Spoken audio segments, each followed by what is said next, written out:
విశాఖ జిల్లా టీడీపీలో ముసలలం ప్రారంభమైంది. కొణతాల రామకృష్ణ పార్టీలో చేరడాన్ని ఒక వర్గం వ్యతిరేకిస్తోంది. ముఖ్యంగా బండారు సత్యనారాయణమూర్తి కొణతాల రాకతో అసంతృప్తిగా ఉన్నట్లు కనిపిస్తోంది. కొణతాల పార్టీలో చేరుతున్నారన్న వార్తలొస్తున్నప్పటి నుంచి బండారు పార్టీ కార్యకలాపాలకు దూరంగా ఉంటున్నారు. దీంతో బండారును తన వద్దకు తీసుకురావాలని ఏపీ టీడీపీ అధ్యక్షుడు కళా వెంకట్రావుకు సూచించడంతో ఇవాళ చంద్రబాబుతో బండారు సత్యనారాయణమూర్తి భేటీ అయ్యే అవకాశాలున్నాయి.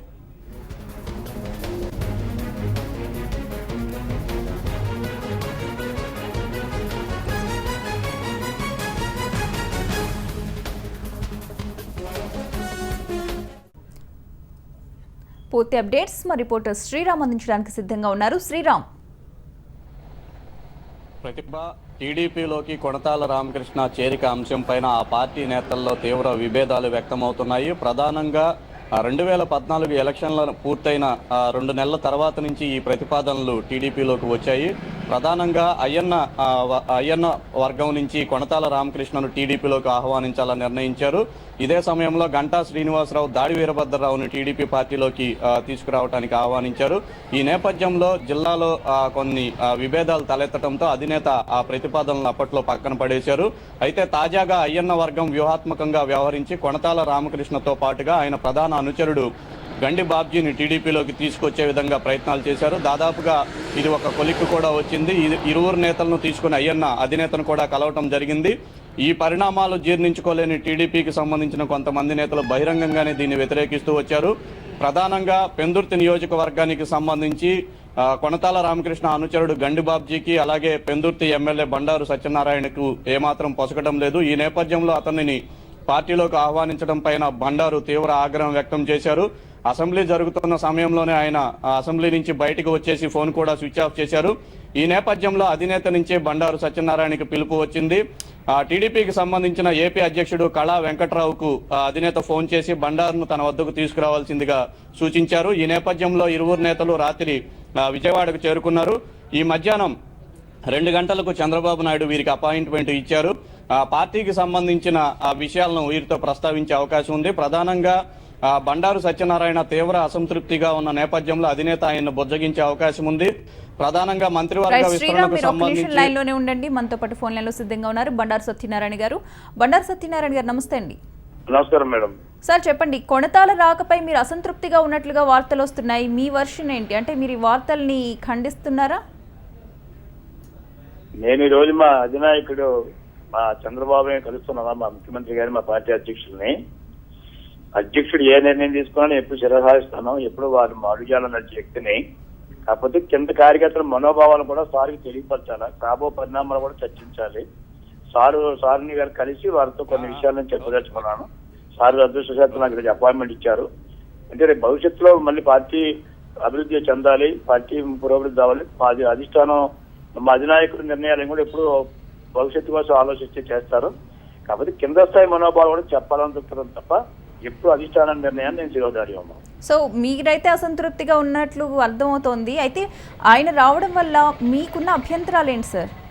నాకు అభ్యంతరం ఉండదు, అది ఏమి లేదమ్మా. కాకపోతే కింద కార్యకర్తలు రాబోయే రోజుల్లో పార్టీ మళ్ళీ గ్రూపులు తగాదాలు రాకుండా ఇప్పుడు అందరూ కలిసికట్టుగా పనిచేయడం. ఎవరు వచ్చినా చంద్రబాబు నాయుడు విశ్వాసంతో రావాలి, తెలుగుదేశంపై అభిమానంతో రావాలి, పార్టీ సిద్ధాంతాలకు అనుగుణంగా పనిచేయాలి. అది మా ఆలోచన. ఎప్పుడు మా అధిష్టాన నిర్ణయం మేము ఎప్పుడు శిరోధార్యం. ఇంకా అసంతృప్తాన్ని కాదు, నేను కింద కార్యకర్తల మనోభావాలు మా అధినాయకుడి చుట్టూ తీసుకెళ్ళడమే నా బాధ్యత. ఓకే, అయితే ఎవరు కొత్తగా పార్టీలోకి చేరినప్పటికీ కూడా పార్టీలో ఉన్న వాళ్ళకైతే ఎటువంటి ఇబ్బంది ఉండదు అని చెప్పేసి ఎప్పటికప్పుడు చంద్రబాబు నాయుడు గారు చెప్తూనే ఉన్నారు. ఇప్పుడు గండి బాబ్జీ వచ్చినా కూడా మీ నియోజకవర్గంలో ఇబ్బంది లేదని పార్టీ నాయకత్వం చెప్తోంది. మరి మీరు ఏ రకంగా మీ వాదన వినిపించబోతున్నారు ఆయనకి?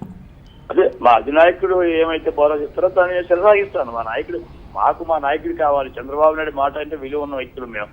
ఆయన అడుగుజాలు నడిచిన వ్యక్తిని, ఆయన ఏ ఆజ్ఞ ఆదేశించి దాన్ని శిరోధార్యంగా స్వీకరించే వ్యక్తిని నేను.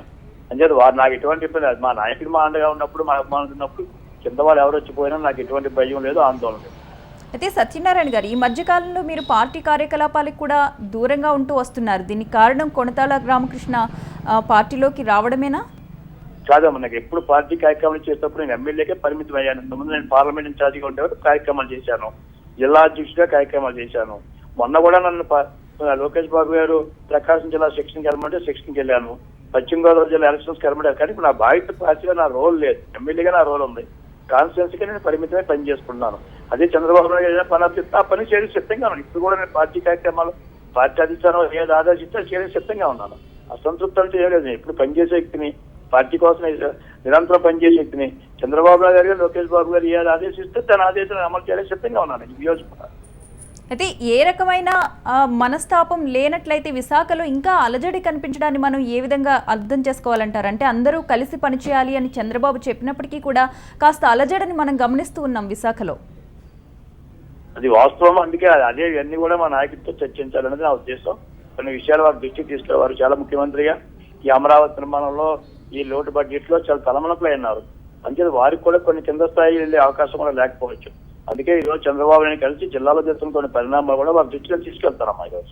ఓకే, అయితే సత్యనారాయణ గారు, మంత్రి గంటా జమ్ములమడుగు వెళ్లి పార్టీలో చేరికలు చేస్తారు, సొంత జిల్లాలో మాత్రం వ్యతిరేకిస్తారనే మాట వినిపిస్తోంది ఈ మధ్యకాలంలో ఎక్కువగా. మీరు దీనికి ఏమంటారు?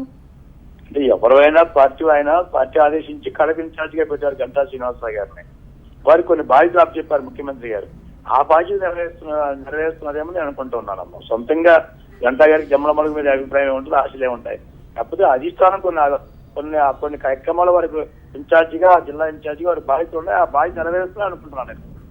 ఓకే, ఈ రోజు మీరు చంద్రబాబు నాయుడు గారితో భేటీ అవుతున్నారు కదా, ఎలాంటి చర్చ జరగబోతోంది మీ ఇద్దరి మధ్యలో? అంటే మీ వాయిస్ ఏ విధంగా వినిపించబోతున్నారు? మీ అభ్యంతరాలకు ఆయనకి అర్థమయ్యేటట్లు ఎలా చెప్పబోతున్నారు? ఇప్పుడు నాకు చంద్రబాబు నాయుడు గారితో 34 ఏళ్ళ వారి శిష్యర్కొమ్మ, వారి అడుగుజాలు నడిచిన వ్యక్తిని, వారు ఆదేశిస్తే వారి ఆశీర్వాదంతో పైకి వచ్చిన వ్యక్తిని. వారితో చర్చగా నా అభిప్రాయాలు వారికి చెప్పి, నా విన్నపాలు చెప్పుకోవడం తప్ప వారికి అన్ని తెలుసు ముఖ్యమంత్రి గారికి, చంద్రబాబు నాయుడు గారికి. అంచేత అభ్యంతరాలని కాదు, వారితో కొన్ని అభివృద్ధి కార్యక్రమాలు వారిని రిక్వెస్ట్ చేసుకునే అవకాశం ఉంది, భవిష్యత్తు గురించి డిస్కస్ చేసే అవకాశం ఉంది. అంచేత వారి అవకాశం నాకు సదావకాశంగా భావిస్తూ వారికి నేను అనుభవం, కింద స్థాయి తనకు మనోభావాలు చెప్పడమే నా బాధ్యత. అంటే పార్టీలోకి ఒక నేత వస్తున్నప్పుడు అతనితో పాటు కార్యకర్తలు కూడా వస్తారు, అలాగే పార్టీకి కూడా కాస్త బలం చేకూరుతుంది. కానీ పార్టీలోని అంతర్గతంగా ఒక వర్గం సపోర్ట్ చేస్తూ ఇంకొక వర్గం విభేదిస్తూ ఉంటే పార్టీ బలం కోల్పోతుంది అనేది కూడా ఒక వాదన వినిపిస్తూ ఉంది కదా. మరి మీ వర్షన్ ఏంటి ఈ విషయంలో? డెఫినెట్ గా మీరు చెప్పింది 100% ఏకీపిస్తున్నాం. ఒక వర్గం అంటూ వచ్చి ఇంకో వర్గం అంటూ వస్తే వర్గాలతో పార్టీ దెబ్బతినే ప్రమాదం ఉంది. అంచేత ఎవరైనా సరే వర్గాలకు దూరంగా ఉండి చంద్రబాబు నాయుడు ఆశయాలకు అనుగుణంగా పనిచేస్తే రమ్మంటున్నాం. మమ్మల్ని కూడా, మా పార్టీలో ఉన్న నాయకులు కూడా అలాగే పనిచేయమంటున్నాం. రూపులు పెట్టుకుని తగాదాలు పెట్టుకుని పార్టీని, మహానుభావులు ఇద్దరు ఎన్టీ రామారావు గారు, చంద్రబాబు రక్షించిన ఈ పార్టీని మనం ఇంకా 10 కాలాల పాటు ముందుకు తీసుకెళ్తే వర్గాలకు దూరంగా ఉండాలని నా కోరికమ్మ. రైట్ అండి, థ్యాంక్ యూ సత్యనారాయణ గారు ఫోన్ లైన్ లో. థ్యాంక్ యూ మేడం, నమస్కారం. Thank you.